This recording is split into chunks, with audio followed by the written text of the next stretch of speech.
بسم الله الرحمن الرحیم. الحمد لله والصلاة والسلام على رسول الله صلی الله علیه و علی آله و اصحابه و من والاه.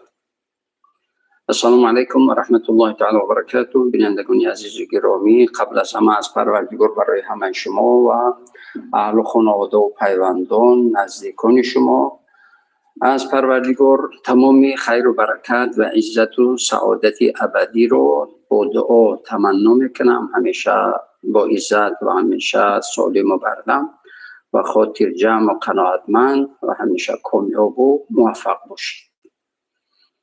موضوع امروزه ما که ما در عرفه وحدت ملی قرار داریم، یعنی وحدت ملی یا که عموما وحدت، یعنی از نظر دینی مبین اسلام چی جایگاهی دارد، یا اینکه در واقع در زندگی و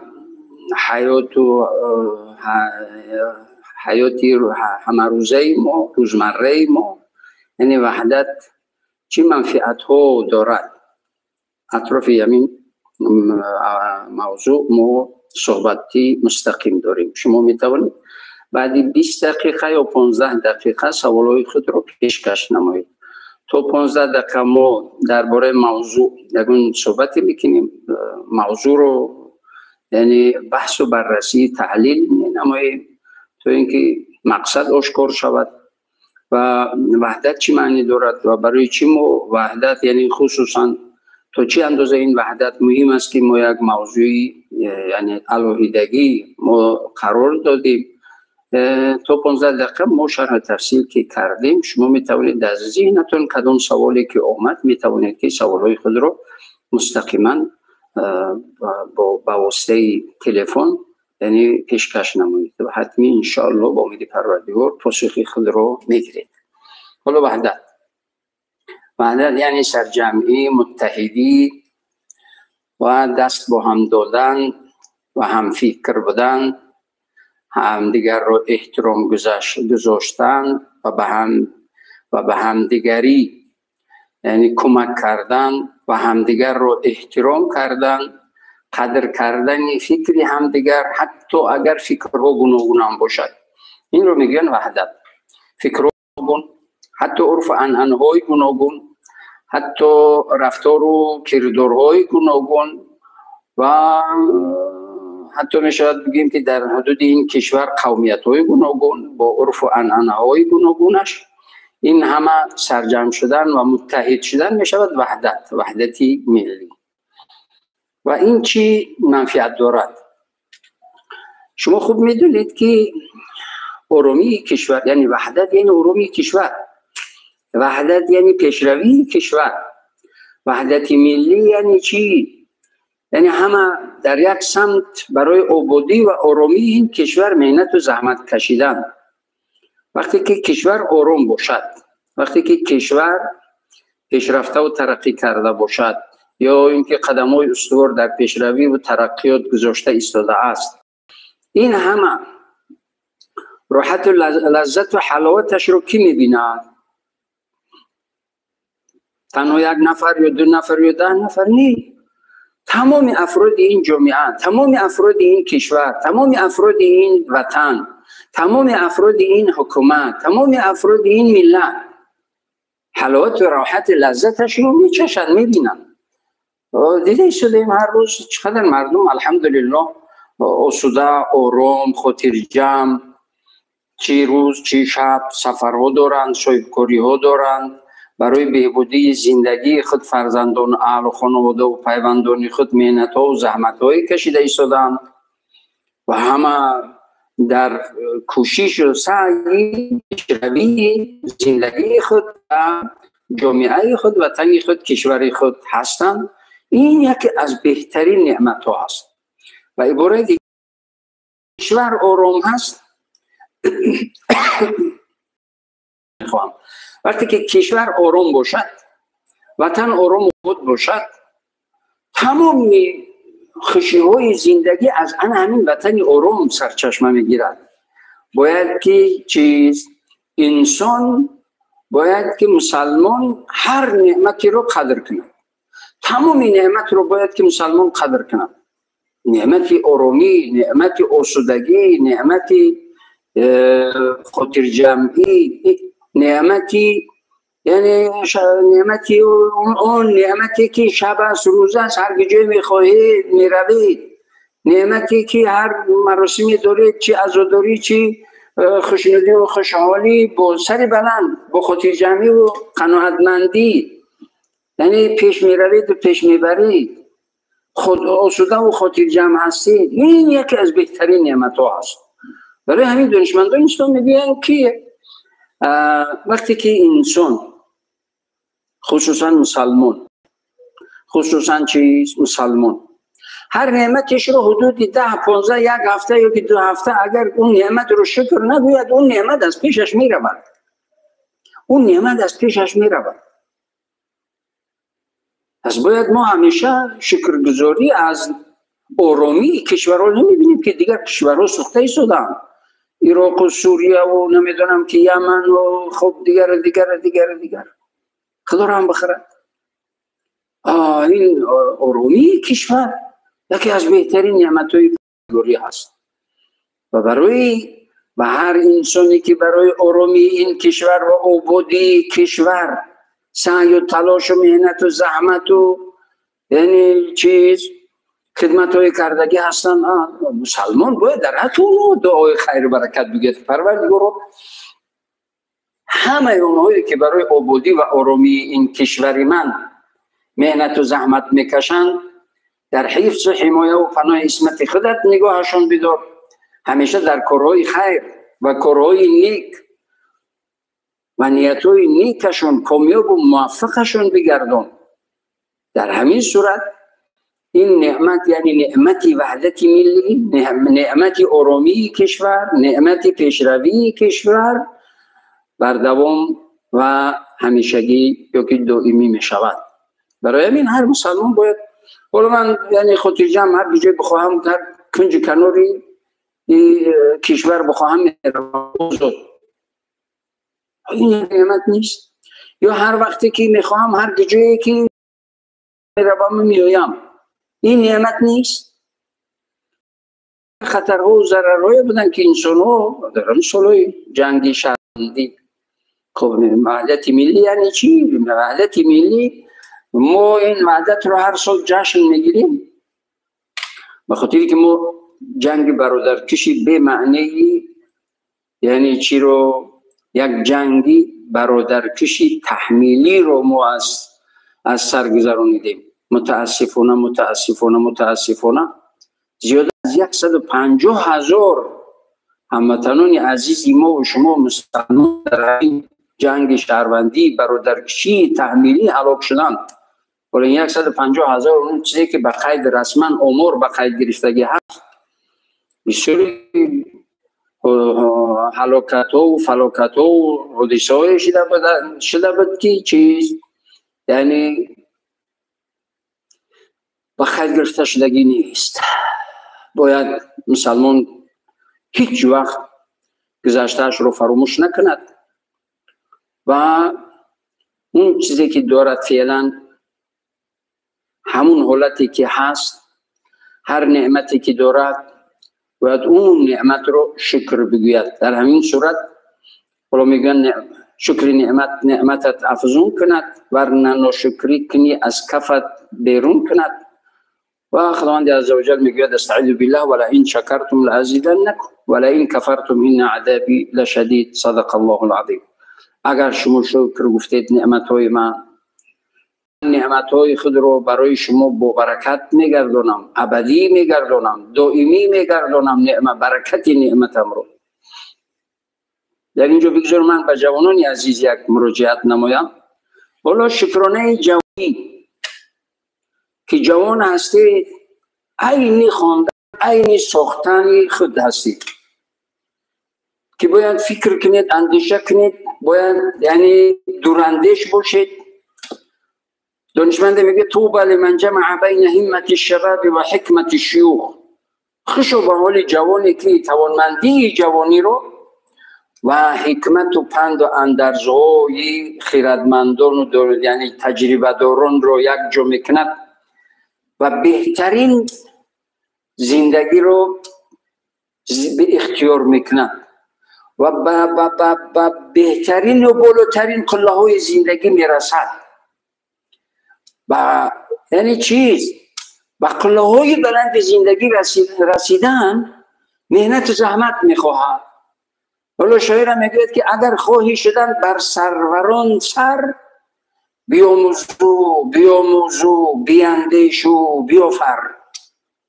میخوایی کامیاب باشی، میخوایی که یک جوان موفقی کامیاب در آینده، یک انسانی با شرافت و با کرامت و با برکت، با عزت و با سعادت و بالای چشم دیده همگان همه از تو افتخار کنند، پدر و مادرت افتخارت کنند، وطن و هموطنانت از تو افتخار کنند، حکومت دولت از تو افتخار کنند، افتخارنامه ها و مدال ها و نمیدونم که چی چیزهای برایت بدهند و تنبلی و غافلی می شوند. نه، اگر خواهی شدن بر سروران سر، بیاموزو بیافرو، یعنی بیاندیشو بیافر. پروردگار انسان را این دنیا ورده است که اینجا آباد کند، اینجا را آباد کند. وقتی که هر مسلمانی، هر جوان مسلمانی این حیاتش رو، این دنیاش رو، این خانهش رو، این زندگیش رو، وطنش رو، دولتش رو، کشورش رو، ملتش رو آباد میکند، پروردگار جنت او رو آباد میکند. آبادی جنت وابستگی دارد به آبادی و نیکی و ایمان و طاعت عبادتی در این دنیا. برای همین شاعر میگوید که در اینجا کار، در آنجا نخل بردار، شوی تو سرفراز از فضل غفار. در اینجا کار، این حیات امتحان است. همیشه باید که انسان مهنت، زحمت، عبادت، نیکی، نکوکاری، که همه نیکی نکوکاری هم عبادت هست، با این مشغول و مصروف و همیشه عبادکار باشد، پروردگار اون جنتش رو عباد میکند. انسان جنتش رو الدنیا، پیامبر گرامی صلی الله علیه و آله و سلم میگوید که الدنیا مزرعه الاخره، این دنیا جای کشت کاری آخرت است. آخرت جنتت رو اینجا عباد میکنی، با نیکی هایت، با نکوکاری هایت، با یعنی چیز، با سعی و تلاش و مهنت و زحمتت. وقتی جوانی که می آموزد، مهنت میکند، زحمت میکشد، همیشه در فکری کامیابی خود و در فکری کامیاب کردن پدر و مادر خود و در فکری کامیاب کردن آینده در فرزندان خود و در فکری یعنی آباد کردن وطن و کشور خود باشد، هیچ وقت اون جوان خور نمی شود، هیچ ممکن نیست خور شود.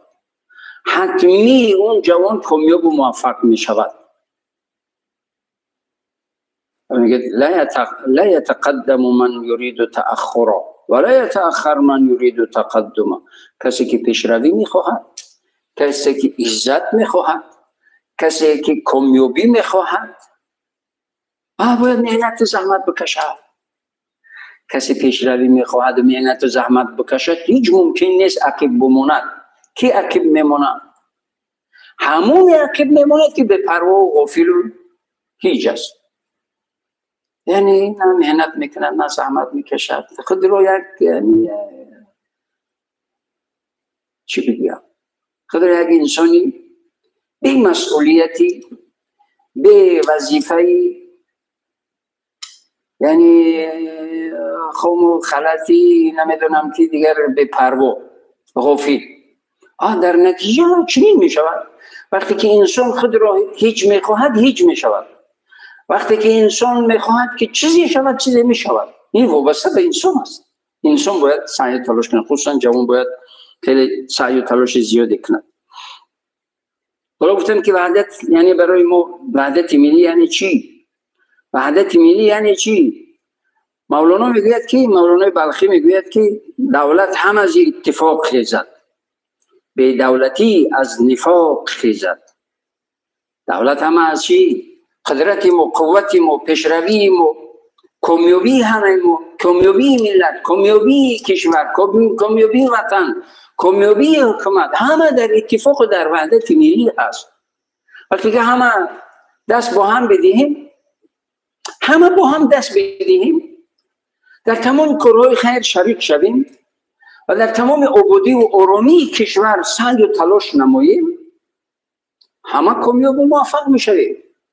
هم دولتی آرام و آسوده و قدرتمند و هم وطن و کشوری آرام و هم وطن و کشوری پیشرفته و ترقی کرده و هم ملتی کامیاب. هر جایی که میرویم الحمدلله الحمدلله افتخار به اون میکنیم که ما یعنی چیز یک ملت سرجمع متحد هستیم، وحدت ملی پابرجا و مستحکم و استوار هست. پس می شود همه کامیاب، همه مسلمان می شود کامیاب. ولی در برابر این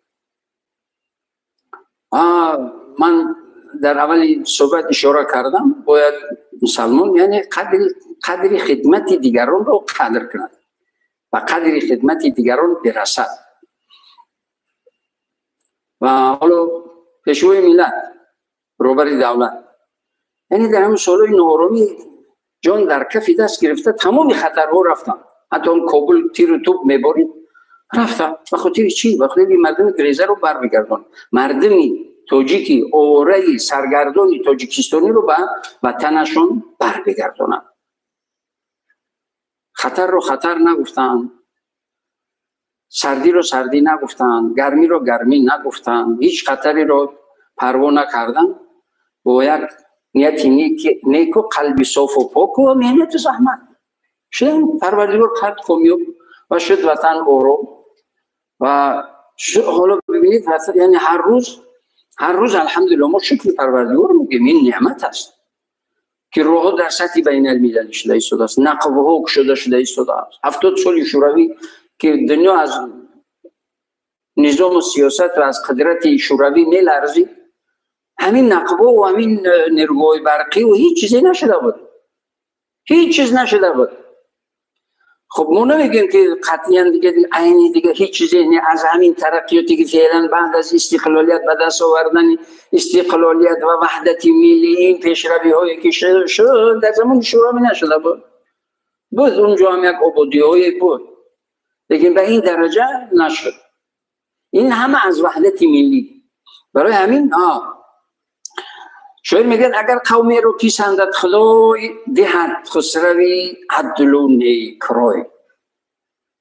پروردگار اگر به کدام ملت با نظر رحمتش نظر کند، که این دعای همیشگی ما است که پروردگار همیشه به ما و ملت ما و کشور ما و وطن ما و به امت اسلامی با نظر رحمتش نظر کند، که بین امت اسلامی، بین مسلمانان و بین هموطنان عزیزی ما، چه داخل کشور چه بیرون در مهاجرت یا هر جایی که هستن، با نظر رحمتش نظر کند و همیشه اتفاق متحد باشه. این دعای همیشگی ما هست.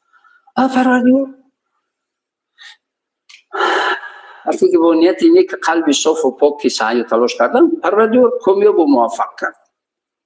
و کامیابی هر انسانی، فراموش نکنید، کامیابی هر فرد این تک انسان و بس از همون نیت قلب صاف و سعی و تلاشش است. پروردگار میگه من هیچ کسی، استعاذ بالله، ان الله لا یغیر ما بقوم حتی یغیروا ما بانفسهم. پروردگار میگه من هیچ کسی رو به سعادت نمیرسونم مگر اون انسان، اون فرد، اون عائله، اون محیط، اون ناحیه، اون ولایت، اون وطن، کشور، دولت، ملت چکار کند؟ یعنی مهنت و زحمت بکشد، بخواهد سعادت خود رو، برای سعادت خود، کامیابی خود سعی و تلاش و مهنت و زحمت بکشد، میشود موفق کامیاب. یکی از شرط های کامیابی سعی و تلاش و مهنت و زحمت است. سلام علیکم السلام. حضرت سوال داشتم درباره یعنی مرحبا. سبیل آفت معظم درباره وحدت چی تفسیر بودید؟ سلامت باشید، خیر برکت. موفق باشید. دیگه سوال نیست؟ نه. سلامت باشید. امام ابو حنیفه در زمان امام ابو حنیفه رو میبینیم که بعضی گروه های افراطی که مردم رو به هر طرف کشیده ایستادن، جوانان رو نکم و یعنی تندره و نمیدونم که دیگه در هیچ جو نمیگنجن، نه معامله با پدر و مادر خود، نه معامله با یعنی چیز اهل خانواده خود، نه با دیگران، یعنی هیچ چی نمیکنن، سازش ندارن. این در زمان امام ابو حنیفه چنین بود. لبای لبای السلام علیکم. و علیکم السلام و رحمت الله و برکاته. سوال داشتم. مرحبا.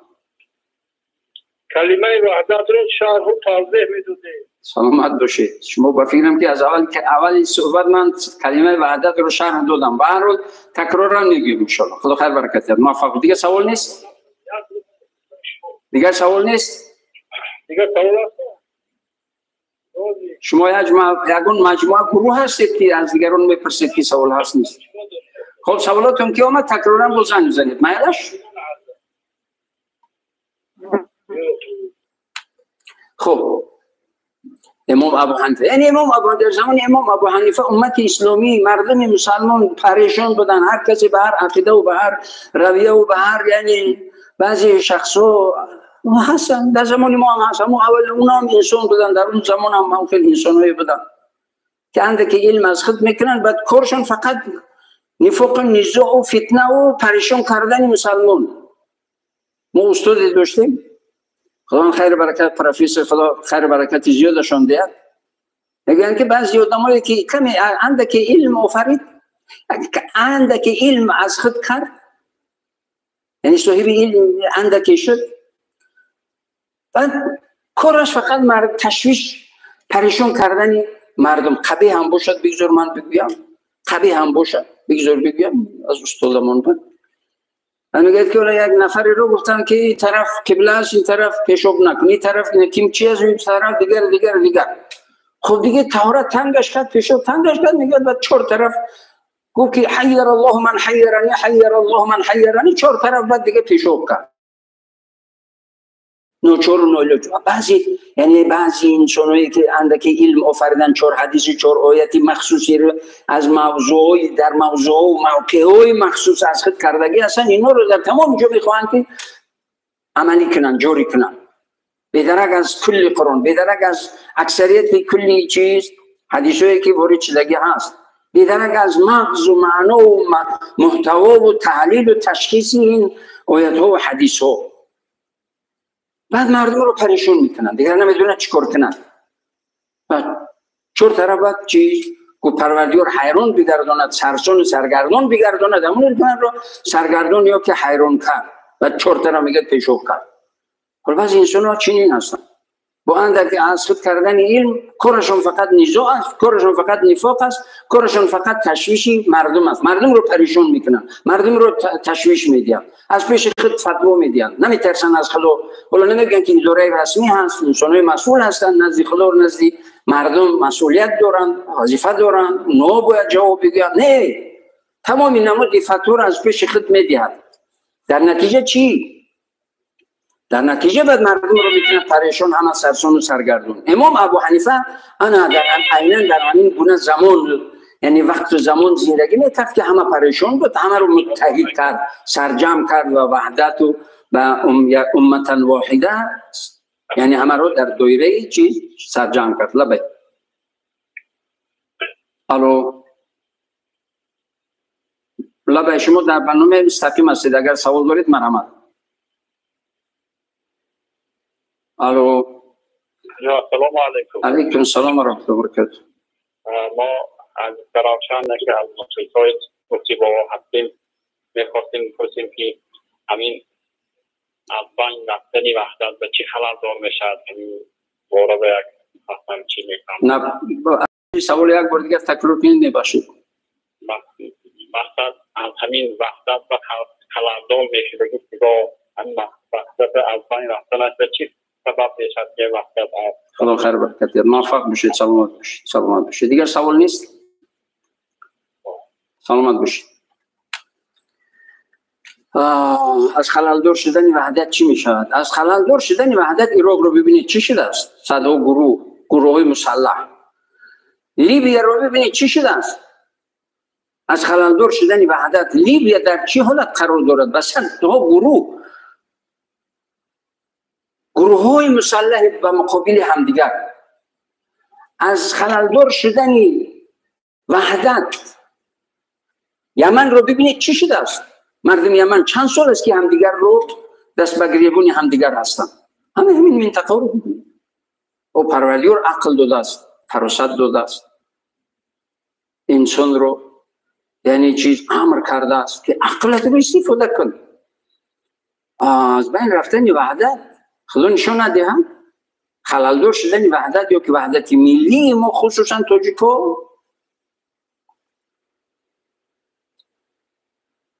دیگر همون برآمدن نمیتوانی، از خونت برآمدن نمیتوانی. از خونت میبروی در ترس و وهم هستی که سالم برمیگردم یا نمیگردم. برای همین وحدت ملی را، این آرامی را با دست دندان باید مسلمان مستحکم بگیرد. لبک.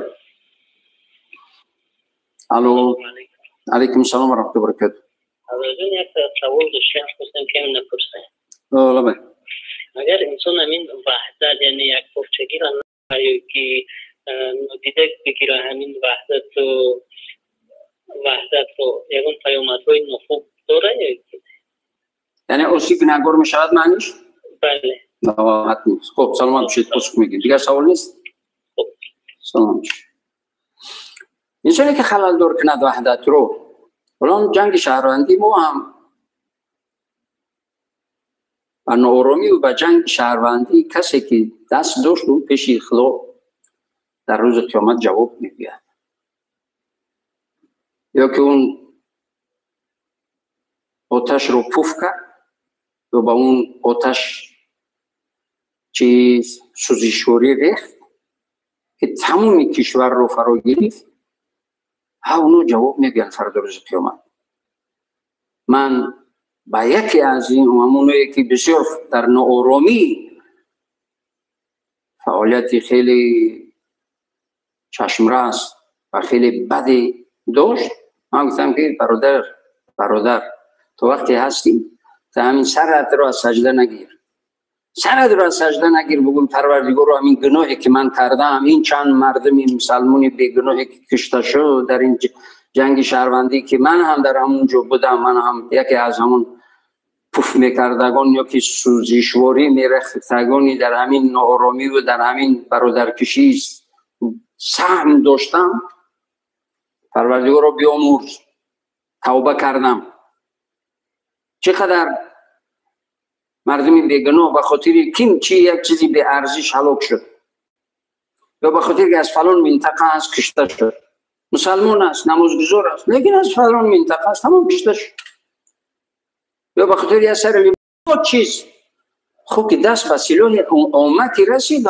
امت بسیار هستن، بعضی بدخواهی هستن که انسان براش هیچ ارزش ندارد، به خاطر اثر لباس اینو چیز و قتل رسوندن، کشیدن گرفتن لباس رو و قتل رسوندن. دیدیم با چشم سر، دیدیم شنیدیم. همسین سالای ما از ما کلان سالتر، از ما خود سالترها همه با چشم سر همین رو دیدیم.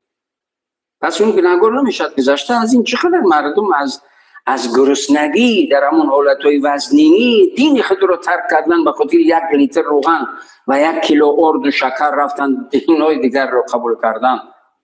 اونو رو نمیپرسن چرا شما از دین حق و دین باطل رفته؟ چی میگوید؟ پروردگار من مجبور شدم فلانی این کار رو کرد، اون رو جزا بده. برای همین برادران اسلام خوب اندیشه کنیم. لانه پرنده رو اگر ویران کردیم پروردگار ما رو میپرسن، دور خانه کسی رو آتش زدن، انسانی رو با انسانی بیگناهی رو به قتل رسانیدن و آزار و اذیت ظلم کردن، حالا چی جای گفتن است؟ کجا؟ سلام علیکم و رحمت الله. و علیکم السلام و رحمت الله و برکاته. حضرت خوب است؟ سلام خوب است؟ الحمدلله، فضل خدا سلامت باشید. سوال داشته باشید مرحمت. توصیه پیامبر صلی الله علیه و سلم برای وحدت یک چند تا برای امتش میگفتیم. سلامت باشید، خدا خیر برکت. دیگر سوال نیست؟ سلامت باشی. موفق باشید. پیامبر علیه السلام میگه که المؤمن للمؤمن کالبنیان المرصوص یشد بعضه بعضا. مؤمن و مؤمن برای برادر مؤمنش به مانند این دیوارهای 4 دیواری که همدیگر با تکیه همدیگر مستحکم و استوار هستند و مانند همین باید باشه. مؤمن برای مؤمن باید که اساسی باوری و اساسی کامیابی و اساسی سعادت باید باشد. همدیگر رو به مقصد رسانیدن. حالا در ما میگه که عربه خودت رو به کشف ببر. دین مبین اسلام میگه هم عربه خودت رو به منزل برسون، هم عربه چند انسانی ضعیف ناتوان رو. انا مؤمن کامل انا همون است. چند بیچاره و بینوا و یعنی به چیز حالا یا به سواد و یا که سرسان و سرگردان رو کامیاب کردن و به منزل رسانیدن. مؤمن کامل انا همین است. نزد پروردگار بسا قدر دارد. و حدیث دیگر میگه که المؤمن کثیر باخیه. مؤمن با برادرانش کامیاب هست. دین مبین اسلام یعنی روح دین مبین اسلام در اخوت و برادری و مؤمن و دیگر است. حالا من در صحبتم اشاره کردم بعضی از انسانایی که دیگر متعصب و گروه افراطی شامل میشوند، بعد پدر و مادر خود رو هم مشرک و حکم به کفر و تمامی امت قریب 2 میلیارد مسلمان رو حکم به کفر میکنه. همون 4 نفر خودش میگویا که مسلمان است، تمام دیگه ها کافر. نعوذ بالله نعوذ بالله نعوذ بالله. یعنی باید که مسلمان باید چنین نباشد. روح اساسی دین مبین اسلام این اخوت و برادری است. انما المؤمنون اخوه. لیکن همین گروه افراطی این آیت رو فراموش کرده یا نمیخونن این آیت رو. مؤمن که ها مؤمن گوینده لا اله الا الله محمد رسول الله، اشهد ان لا اله الا الله و اشهد ان محمدا عبده و رسوله. و زبان میگوید و دل تصدیق میکند، اون میشود مؤمن. اون برای میشود برادری من و تو. علیکم السلام. سلام علیکم و رحمت الله. علیکم السلام و رحمت الله. مرحبا. الحمدلله فضل خدا سلامت باشید. یک سوال داشته. خوب. امی در قرآن کریم آیات های درباره وحدت وجود دارد حضرت؟ سلامت باشید. سلامت باشید. تو خیر برکت یاد. سلامت باشید. موفق باشید. این است اسلام، این است اخوت برادری. یعنی مؤمن ها برادر هستند.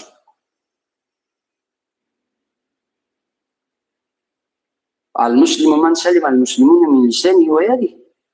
که این کامل که هست. مسلمان کامل همونی هست که از دست و زبانش هیچ مسلمان دیگری آزار نبیند. اینو رو فراموش کرده است، اینو رو نمیخونند. فقط یک چند حدیث و آیت مخصوصی که حالتهای مخصوص، جایهای مخصوص، وقتهای مخصوص هست که در یعنی درهای جنگ، در جهاد و مقابل غاصب ها و مقابل ظالم ها و مقابل هجوم میکردگی ها در اون حالت ها استفاده میشد. آیت هایی که و مقابل غیر مسلمان استفاده میشد اون رو برای مسلمان استفاده میکنن. متاسفانه بدبختانه که از اسلام و از مسلمانی و از چیز از رحم شفقت فلسفه ها دور میمونن. برای همین باید که مسلمان خوب فکر کنند. روح اساسی دین مبین اسلام این اخوت است. انما المؤمنون اخوه. مؤمن ها مسلمان ها همه برادر همدیگر هستند. و برادری که پیامبر گرامی اسلام صلی الله علیه و خداوند عزوجل در موضوع چیز، در موضوع یعنی چیز وحدت، پروردگار میگه استعین بالله ولو شاء الله لجعلكم امه واحده ولكن يدخل من يشاء في رحمته والظالمون ما لهم من ولي ولا نصير. سوره شورى آیت 8. پروردگار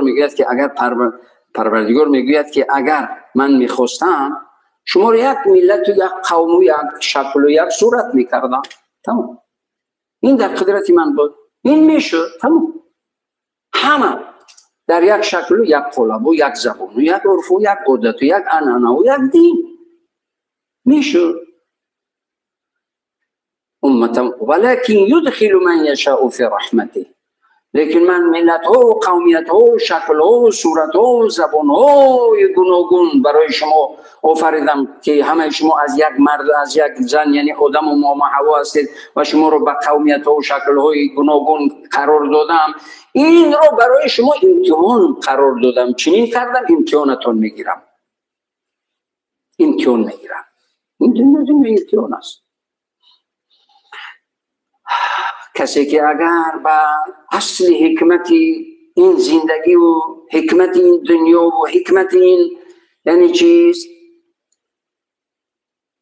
این حیات و حکمت این حیات در حیات حکمت این حیات در برود متحد و سرجم و همیشه وحدت ملی رو با دست و دندان مستحکم میگیرد. ولكن يدخل من يشاء في رحمته. کسی فکر کنه پروردگار زیر یعنی با رحمتش اون رو میگیرد. کسی خیرخواه از اون رو با رحمتش میگیرد. کسی برادری و اخوت و وحدت ملی رو رعایت میکند زیر سایه رحمت الهی میباشد. پروردگار اون رو با رحمتش میگیرد. والظالمون ما لهم من ولی ولا نصیر. اما اونهایی که همیشه نفاق و نزاع و فتنه و بین مسلمان ها یعنی اختلاف و فتنه و دیگر ایجاد میکنن اونها ظالم هستند و اونها هیچ یعنی پروردگار هرگز اونها رو کامیاب نمیکنه.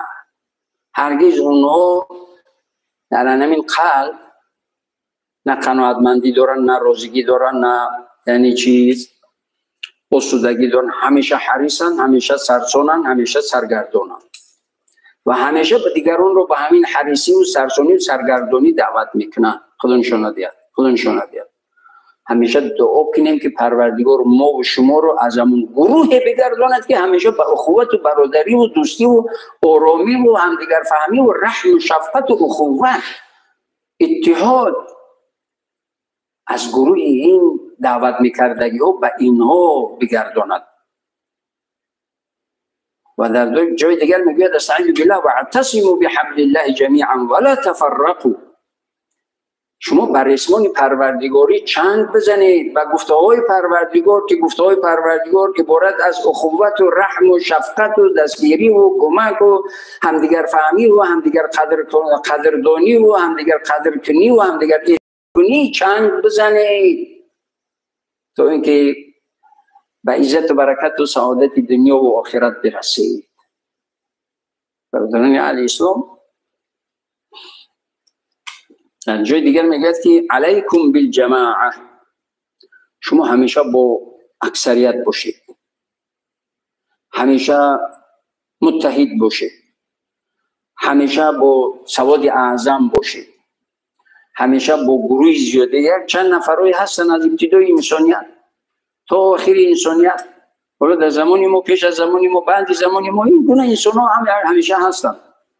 این بدی و خوبی، ظالم و یعنی چیز ظالم و مظلوم، یا اینکه انسان رحمدیل و بیرحم، سنگدیل و رحمدیل و اینا هم هستن، در همه عصر زمان هستن. حالا ببینید صحابی چی میگه؟ از شاگردان پیامبر علیه السلام میگه که لولا الاسلام لمکرت مکرا لما طاقت الحرب. اگر اسلام نمی بود، یعنی اسلام نمی بود چی؟ اگر من از خدا نمی ترسیدم، از عذاب قبر نمی ترسیدم، از خدا نمی ترسیدم و قیامت و فکر قیامت قبر، عذاب قیامت، عذاب جهنم نمی کردم، فتنه های طاقتش رو نمی کرد. بعضی انسان ها دارن فتنه بسا مهارت بلند دارن، براشون بین زن و شوهر یک نزاع و فتنه دکردو است. در یک لحظه بین زن و شوهر یک نزاع یا فتنه رو ایجاد میکند که تمام خونه بر هم میخورد. در بین محیط یک محل و دیگر ناحیه و ولایت و کشور و دیگر فتنه های میکند. بعضی انسان رو من میشناسم گاه یک فکرهای میگوید در بین جامعه، بین جمعیت، یعنی در حیرت میمونم که شاید که شیطان در حیرت مونه که فکرهایی از کجا میاد اینقدر. رو در حیرت میگذارد. لیکن انسان باید، مسلمان باید چیکار کنه؟ از خدا بترسد. برای همین میگه واعتصموا بحبل الله جمیعا ولا تفرقوا.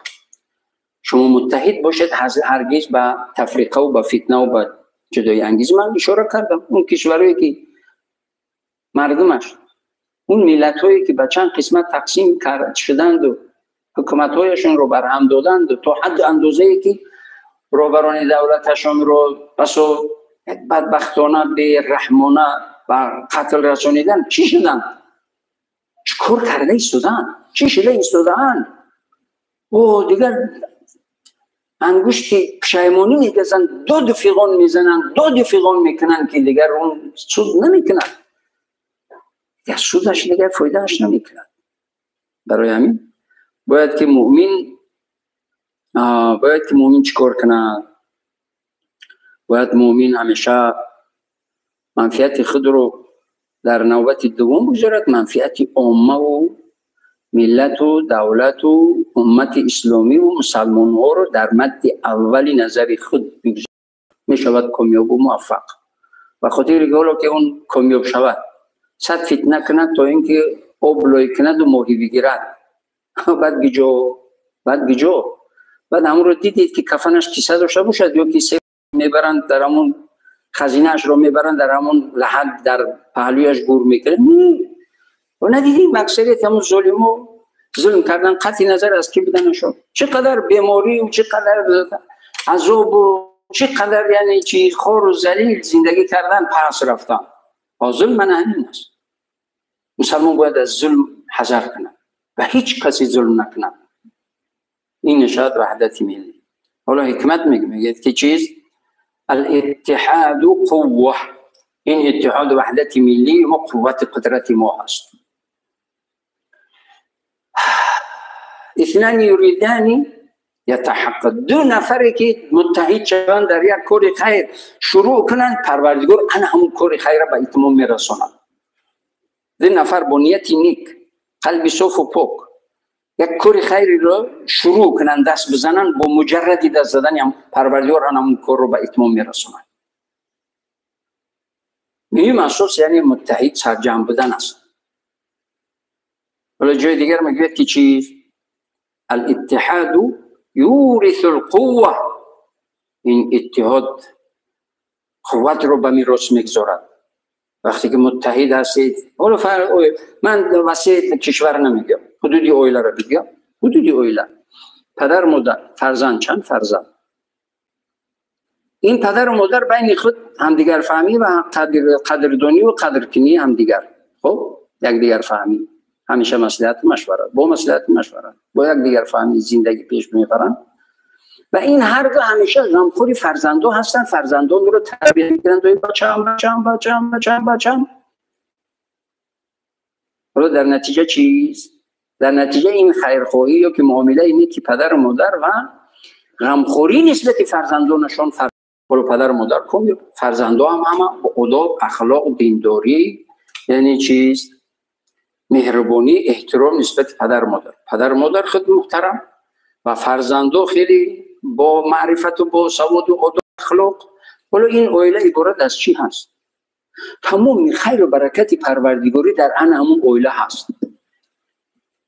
تمام خیر و برکت الهی در آن همون اویله که پدر و مادر با فرزندان همه سرجم، اتفاق، احترام همدیگر رو میفهمن، همدیگر رو احترام میکنن و پدر و مادر نسبت فرزندان مشفق و مهربان و فرزندان نسبت پدر و مادر احترام، قدرگذاری بالای چشم دیده میبردارن.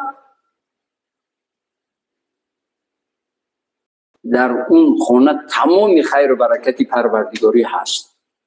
حالا شکل خوبی حکومت است و حکومت شکلی وسیع اوله است، هیچ فرقی نمیکنه، اونش در شکل خوب، اینش در شکل وسیع. برای همین میگه که اگر هر ملتی سرجم باشد، هر ملتی که سرجم باشد، دشمنانش همیشه ناکام هستند. هر ملتی که پراکنده باشد، دشمنانشان همیشه کامیاب و موفق هستند. بعضی کشورها رو ببینید، تمام گروه های بدخواه در اونجا قوه دارن در همون کشور و این کشور به صدها گروه تقسیم شدگی است و هر گروه بدخواهی یک منفعت خاصی خودش رو میخواهد و به دست افراد این ملت که اون کشور کارهای انجام میدهد، ترورهای انجام، حتی تو ترور و تو ترکیش و دیگر انجام میدهد. پس اون ملت اون کشور کامیاب است، کامیاب میشود. صد قوه بدخواه در اونجا دست داشته باشد. صد قوه بدخواه چرا در اون کشور دست دارد؟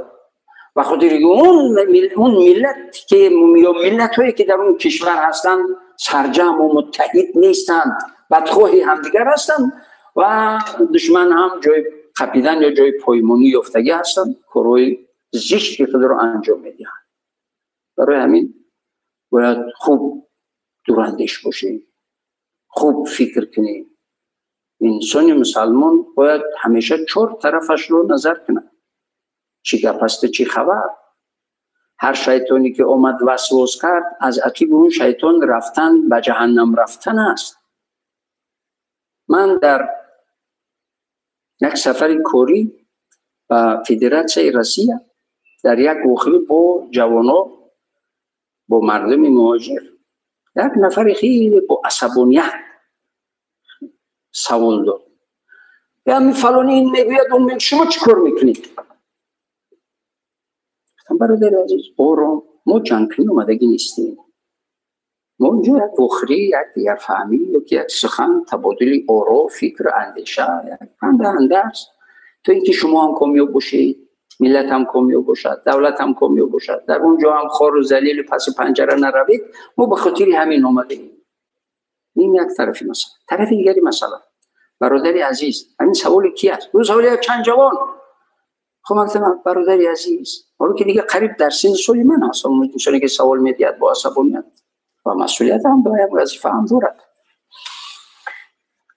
من گفتم که برادر عزیز، همون جوان رو چرا خودت تجربه دار و در سن سالت به جای رسیدگی چرا نگفتی که چند هزار کیلومتر اینجا اومدی تو برای نزاع و نفاق و برای که کی چی گفت در وطن، چی کار کرد در وطن، برای یعنی تحلیل و بررسی و با نزاع و با نفاق کشیدن اون مسئله آمدگی است یا که برای کسب و کار رزق روزی حلال است؟ این 2 3 نگفتی او با اون جوان که جوانی عزیز وقتی که تو رو در قبر ماندن میپرسن که فلانی چی گفت، فلانی چی گفت، فلانی ها چی گفتن و فلانی ها چی کار کردن؟ در قبر از تو میپرسن. او هست در قبر از تو چیزی که میپرسن همون رو فکر کن. تو جوابی همون رو برای خود آماده کن. تو چی کار داری به اون دایره وسیعی که در کشور چی گفتن و چی شده دیگر رو بعد فتنه در بین مهاجر مهنتی و جوانای بیچاره تجربه رو بعد تله دادن به یک خطر و به ضرر و به پس پنجره. از روی این عقل است؟ از روی ایمانداری هست؟ از برای خدا؟ نه. وقتی که انسان عقلش استفاده که نکند، مسلمان که عقل استفاده نکند، به چی خطرها و چی کارهای بیهوده که بدبختش میکند میره. و در گور تو را میپرسن که فلانی چی گفت و مفتی در جوابش چی گفت. نمیپرسن تو رو، اون چیزی که تو رو میپرسن از با همون چیز مشغول باش. وحدت یعنی این. با کارهای بیهوده با چیزهای بیهوده سرسان و سرگردان ناکام و بدبخت نشدن میشود وحدت ملی. برای همین میگوید که ملتی که سرجم باشد هیچ دشمنی کار کردن نمیتواند و ملتی از سرسان و سرگردان نفاق نزاع و اختلاف و دیگر هر طرف هر کسی به هر طرف تمام دشمن در اونجا، تمام گروهی بدخواه در اونجا موقع و جا پیدا میکند، جای پایمانی و جای قپیدن پیدا میکند، کار بدیش رو منفعتش رو از اونجا میگیرد برای خود. و ما باید یک ملتی هستیم، ما یک ملتی باید هم باشیم که همه سرجم متحد و منفعت خود رو برای ملت خود، برای وطنان خود، برای کشور خود، برای دولت خود، برای سرزمین خود تمام منفعت رو باید که روانه کنیم و در تمام کارهای خیر داشته باشیم و در یعنی آبادی و آرامی کشور باید سهم داشته باشیم. وقتی ما خیلی از جدا شده گذشت و من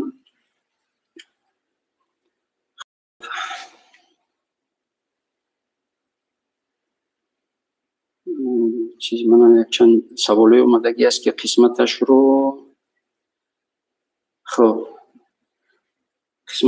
جواب گفتم. به هر حال یعنی برادران عزیز و گرامی، در آخری برنامه که وقت تمام شده است، من از پروردگار با دعا و تمام تضرع از پروردگار التجا و تمنا میکنم پروردگار این وحدت ملی ما را همیشگی و دائمی بگرداند و ملت ما فراموش نکنه و هرگز شما هم فراموش نکنید. بینندگان عزیز، بعد تقریبا 1000 سال از دست دادن حکومت که ما در یک یعنی گوشه های امیر و امیرچه ها و دیگر خیلی زیر پا و ضعیف و ناتوان فعالیتی دولتی داشتیم، خیلی ضعیف بودیم. بعد 1000 سال مصاحب دولت شدگی هستیم و وحدت ملی داریم. این وحدت ملی رو با چشم یعنی با همچون گهورک چشم احتیاط نماییم و با دست دندان مستحکم بگیریم و خصوصا اونایی که در مهاجرت مهنتی هستن با غوغا و با پروپاگاندای هر بدخواه داده نشوید. و شما رو از شما چی میخواهند؟ اگه خود در خارج هستید، جوانی عزیز، خود در خارج هستید و پدر مادر پیوندو اینجا هستند، یک خونه آرام، یک آباد، اگر چند که یعنی زندگی ساده و عادی هم داشته باشید یا داشته باشند، یکی از بهترین نعمت‌های این است آرامی. شما میخواهید همین آرامی یعنی خانه خود، همین خنده هایی، همون خانه کودکک هایی، همون خانواده خود و خشنودی و خشحالی پدر و مادر خود رو میخواهید برهم بدهید. از برای خود من حیران میشم برای بعضی ها.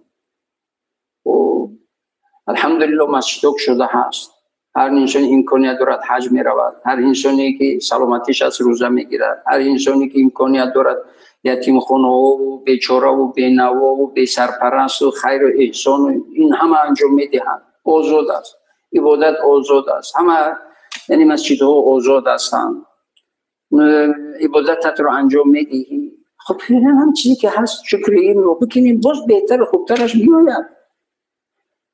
برای همین در اخیر من از پروردگار برای همه بینندگان عزیز و گرامی و خصوصا از مهاجرت مهنتی فدراسیون روسیه سوال و خیلی بینندگان زیادی داریم، ما از پروردگار برایشون توفیق تمنا میکنم که از بی توفیقی به بسیاری ناکامی ها میروند. پروردگار توفیق را رفیقشان بگرداند و در کسب و کار و مهنت و زحمتشان برکتش عطا کند و پروردگار همه اونایی که در مهاجرت مهنتی خارج از کشور هستند سالم و غانم و با برکت و با عزت و نزد پیوندانشان بر بگرداند و پروردگار همیشه زیر سایه رحمتش قرار بدهد. پروردگار پیشوای ملت و تمام شخصانی که خدمت کردند و خدمت کرده ایستاده‌اند، از پیشوای ملت تا عسکرها و مرزبانای قطاری در سرحدها در مرزها، برای همه اینها از پروردگار عزت و برکت و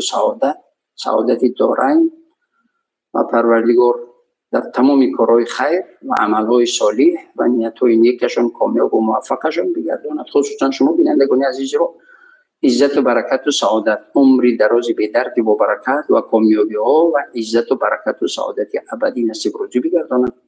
تو برنامه های دیگر در پناه پروردگار باشید. سلامت باشید. خدا نگهدار.